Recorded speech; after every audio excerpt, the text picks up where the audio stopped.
Can I ask about your DMT experience a little bit? Yeah, for sure. Yeah. So my first question is, you said it was 5-MeO DMT. okay. So 5 MEO MEO DMT. DMT. So how is that different than just DMT? So the DMT, as far as I know, the DMT is the one with the what is it? It's like the one you have to break through, and it's like you've got those entities that you see or Yes. something. Yes. 5-MeO isn't necessarily as visual if I were to deduce it from what other people are saying Okay. because I've never done DMT. Sure. It's chemically similar, but it's still very significantly different. 5-MeO is a lot more intense. Okay. From the words of many people, including myself, it's like you get sucked into the heart of the universe, into God's heart, Okay. and then you come back. It's like an out-of-body experience. You get pulled out, and then you come back, and it feels like you've learned so much. It feels like it's been years, but really it's only been like 20 minutes. Really? And the first time that I did it, my friend, because I bought the little cartridge, and my friend's like, "Don't do it by yourself." I'm like, "Why not?" He's like, "Because just trust me," and he knows me well. Yeah. And he's just like, "No, no, no, we'll do it together." Yeah. And then the first time I did it, I was violently puking, Oh wow. and I just kept puking. And then we did it again. I did it like 3 times that same night, like 3 different Yeah. puffs. And yeah, I puked every single time. But he told me, he's like, "You're purging," because he even said, he's like, "Look at all this, look at all the shit you've been through. Mm-hmm. Your body hasn't really had that escape. Like you haven't been able to escape your body to come back, like that out of body the healthy out of body experience." Okay. Right. And of course, I'm not advocating for everyone to do 5-MeO. I'm just saying with a lot of people, especially Yeah. who's been through a lot of complex and acute trauma, such as Mm-hmm. what I've been through, it was very beneficial because it got me out of my body, came back, and then when I did it a few more times afterwards, I eventually led me to that point of ego death, and then I started to differentiate between this physical reality versus the spiritual world, and it got me to really realize that this physical reality doesn't really matter. I mean, it does, but it doesn't. Especially when I put too much emphasis into my interpretations. Oh, this person said that, or this happened in Mm-hmm. my past, or this means this, blah, blah, blah. It really actually doesn't matter. It has no purpose unless the meaning that I give it, right? And it's really, yeah. So what's the purpose that you find now? Like if you're saying there's no purpose, like meaning here, Hmm. uh, Being. being. I would say it's being. Like, of course, there's meaning here. Of course, like we still have to survive, Mm-hmm. and we still have a purpose when we find a purpose in life, we still have to live out that purpose. I guess I could have worded it differently. What I mean is that all of our insecurities and our Mm-hmm. beliefs and what we think the world to be is usually almost false. Mm. If we think that world is evil because of the pain that we've been through, and Yeah. our bodies are the inculcation. Our bodies, all these traumas have been inculcated into our body, into our central nervous system. All that is not true, right? Especially if you've been through such things like sexual abuse, and yeah, emotional abuse. Generational trauma that you can't even really understand because the lineage goes so far in your family tree. All that stuff doesn't matter. Like your feelings do matter. I'm not saying that they don't, but what I'm Uh-huh. saying is just the beliefs that we construct about the world and of that pain that dictate how we feel in this moment and eventually project into our future. All that doesn't matter because it's not the truth. If you've been through sexual abuse and you feel like you're worthless, that's not true. Mm. If you've been through some shitty relationships and people have cheated on you or hurt you and you feel like you're not worthy of love, that's not true, right? But we Yeah. believe that because many people can fall and succumb into that belief because of what our body's been programmed, and that pain, especially if you've been cheated on or you've been through such tremendous betrayal from not only just exes but family, that becomes almost like PTSD symptoms in the body because you're just like, these are people that I trusted, especially when it Mm-hmm. comes from parents. These are the people that I trusted. Why am I being betrayed by them? They're the ones who gave birth to me. I thought they were supposed to love me. Yeah. So that can really have an effect on people, right? But then it becomes in the body. It becomes programmed in the body and not the mind, not just the mind anymore. So it becomes this cycle of like, oh, somebody gets triggered and they say, oh, okay, that means that I'm worthless. because the body's already been Sure. programmed in that, right? Yeah. That's all false. It's not true. And we need 5-MeO, I believe, is very helpful for a lot of that because it gets you out of your body and it brings you back in.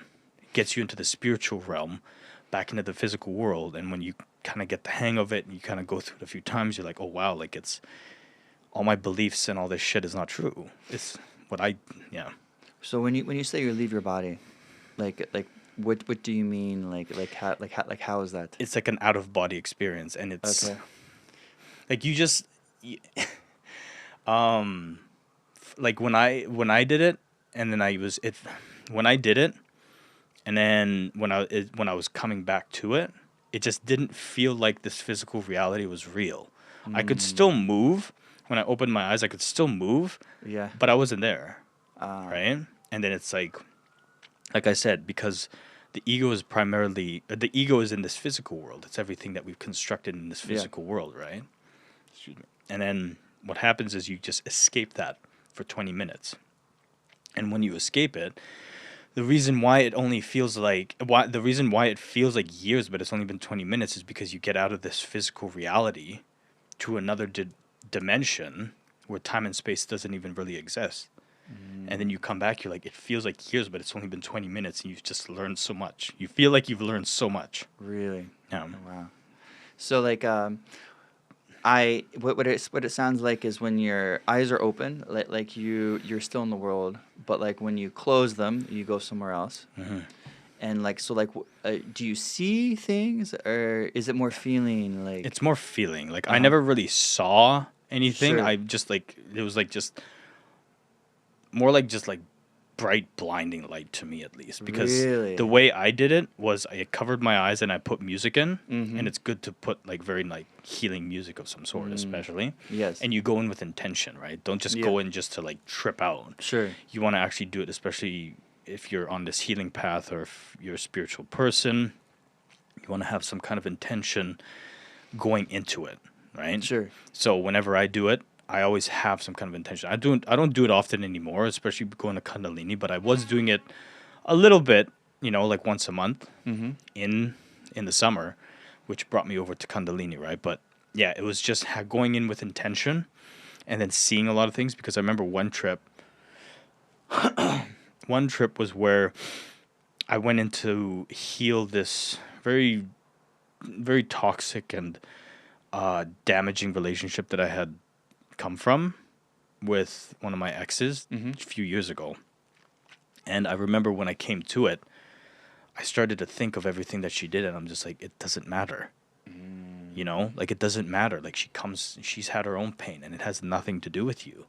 But then that's when I began to build this very broad, very macro perspective of emotions, because especially when you think of pain and trauma and things like this, our perception of reality becomes marginalized within these experiences. Like it's like you can only see the world to your feelings, Mm-hmm. right? Your filter of what this situation, you believe the situation to be. So for instance, if somebody cheats on you and you're not healing, well, you're going to think that all women or all men are cheaters, Sure. and then you're going to think that you're worthless.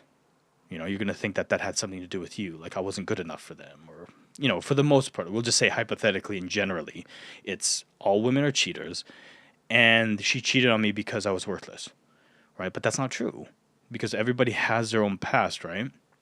But then when you look at it through we're looking at it through our filter of that event, and then we'll paint the whole world through that filter, right? And that's not you don't have a broad perspective. You don't gain any range or breadth Mm-hmm. over the reality of that situation, is because we're just marginalizing our perception of it through that tiny little Sure. peephole of anger or resentment or feeling worthless, Mm-hmm.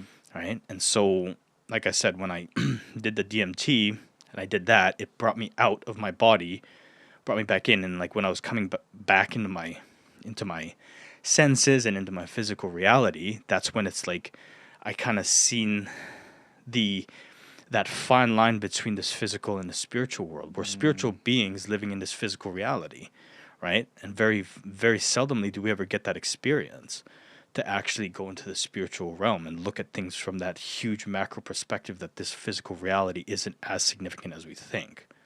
Okay.